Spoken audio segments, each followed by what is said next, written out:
Ici, dans le centre de Yaoundé, au Cameroun, les commerçants vendent certaines des spécialités gastronomiques les plus précieuses de la région. Selon la saison, des sauterelles, des termites ou dans ce cas, des larves du charançon du palmier sont alignées au premier rang. Moi je mange les insectes, c'est trop nourrissant, donc ça nourrit le corps et ça n'a pas de graisse et ça ne nuit pas au corps. C'est un truc que si un être humain mange ça tout le temps, peu rare qu'il aurait des maladies.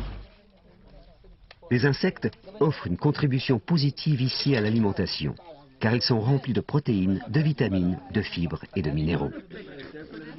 Et ce n'est pas seulement leur contribution à l'alimentation locale qui est importante. Ils fournissent également des opportunités de gains. Ici, dans les forêts qui entourent le village de Dzeng, c'est la saison des sauterelles. Philomène et Nama ramassent les grillons avec d'autres femmes du village. Elle en cuisine certains pour nourrir sa famille de 7 personnes. Elle emmène le reste au marché pour les vendre. Je vois que les insectes sont bons parce que quand on n'a pas encore eu les reproduits des champs, ça va nous aider à vivre. Comme ça, on prépare, on mange. L'autre, on peut vendre. Donc ça nous aide vraiment, les insectes. En pleine saison, une femme peut ramasser 4 bouteilles d'eau pleines de sauterelles, qu'elle vendra en une journée pour l'équivalent de 15 €.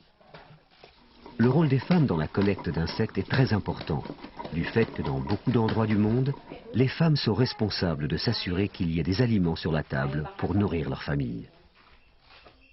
Jusqu'à récemment, les insectes étaient considérés comme une ressource inépuisable.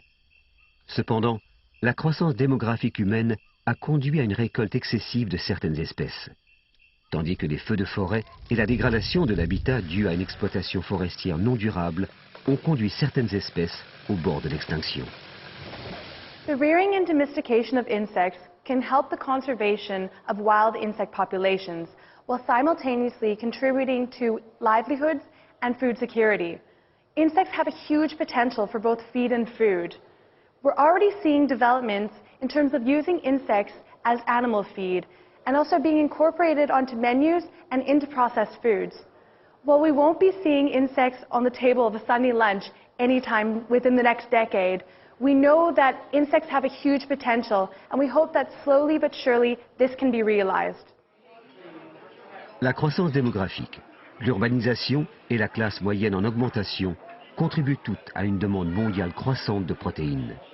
Les insectes contiennent des hauts niveaux de substances nutritives essentielles et de vitamines, ainsi qu'une haute teneur en protéines comparable à la viande. Il est à espérer que les insectes seront considérés comme un complément viable à l'alimentation humaine, non seulement ici en Afrique centrale, mais dans beaucoup d'autres parties du monde.